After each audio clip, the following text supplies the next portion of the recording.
So welcome back everybody to GridironTV and welcome to Coach Don Edmonston from the Edinburgh Wolves. Coach, thanks very much for joining us. Thanks for having me on.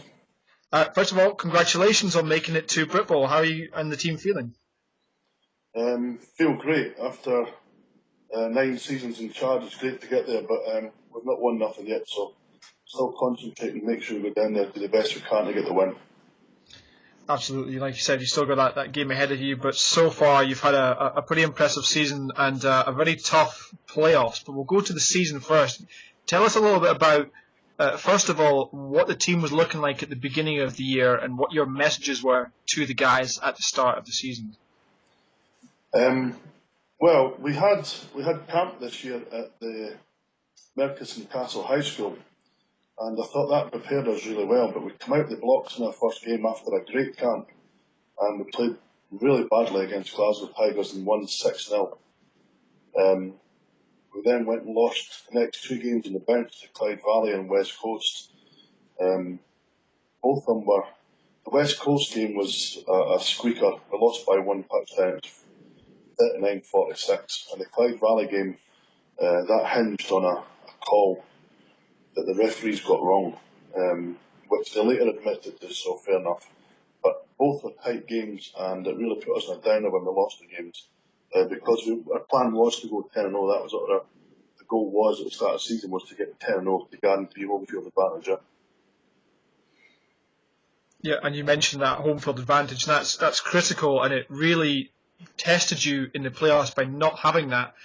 Tell us about the journeys that you've made through the quarters and the semi-finals. Tell us what it took to organise that as an organisation and what the guys had to go through. Well, we didn't get a lot of time to organise it, obviously, first of all, so that was the hardest thing, was that we got,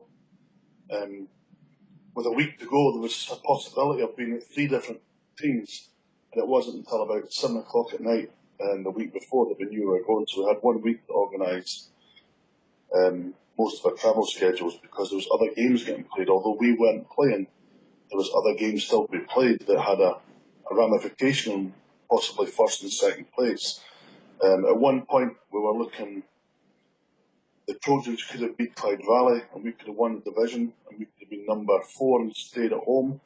We're looking at playing number 2, first up, if Bruce Valley had beat Sunday. So it was all up in the air up until the last minute, and then when we eventually got through it, we had a week to organise a trip to Watford. So we got a bus.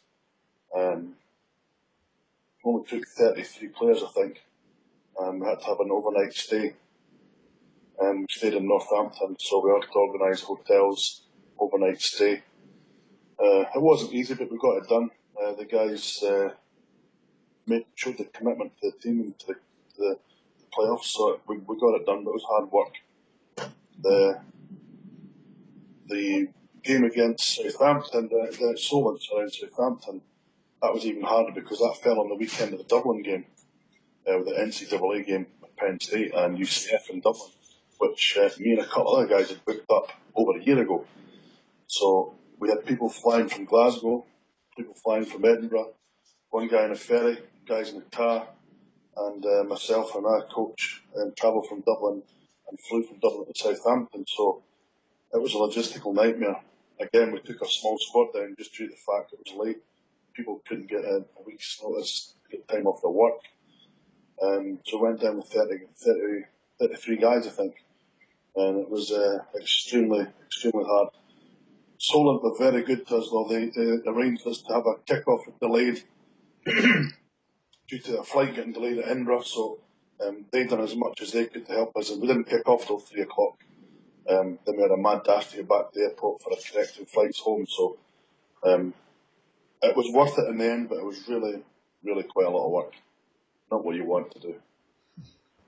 No, it certainly does sound like a lot of work, and great that the team could commit to it, and they got the results ultimately, which is the important thing. And now they're facing Merseyside in the final, but surely all this travelling and this harder route, do you think that's benefited the team and given them the chance to prove themselves on the road like that? Yeah, it has. Obviously, we're going to Leeds for the final. booked up a hotel in Bradford. We're taking 53 down. Not all of them are players, but we're taking about 40 players, 13 staff. So we've got a big group going down. The guys have now realised that Leeds only 4.5 hours away. It's like a home game for us. So, but we're booking in the night before. We're staying at a hotel that's got a swimming pool and a sauna and a gym. Full breakfast facilities. Good, a really nice place. So we're prepared as best we can be, and the journey is only 4.5 hours. It's not going to be an issue for the guys going down the night before. So I can see us turn up on the Sunday. No reasons not to be fresh and get ready to go. Absolutely. So what is the atmosphere in the team, and how's the team feeling at the moment? Quietly confident, not cocky, but it's really hard to keep guys down when you're ranked number 8, and some people even call you dross. And then you go down and make them journeys 2,000 miles in the space of 2 weeks, and you knock off the number 1 team and the number 2 team. You expect the guys to have a bit of belief in themselves. Their job as coaches is to make sure they don't think that it's going to be a cakewalk. Merseyside are a very good football team, and although we're quietly confident, I would expect Mersey to be quietly confident as well, because I don't think there's much between the 2 teams. I think they're both physical, both fast, and I think it's going to be a cracker of a final. So our job is really making sure the guys prepare as best they can and stay focused. And if they do that, I think we've got a great chance to win in the final.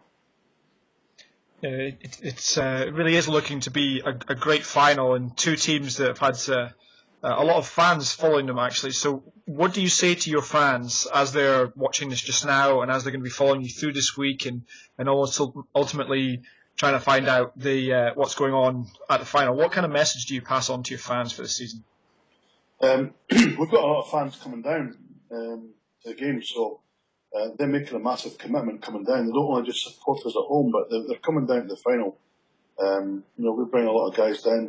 They'll be bringing banners and they'll be making a lot of noise. So, we've already said to them that their support has been huge for us at home for the last, several years. You know yourself, Alan, that our crowds have varied between 100 to 300 at times, but we're getting the same people coming back time after time.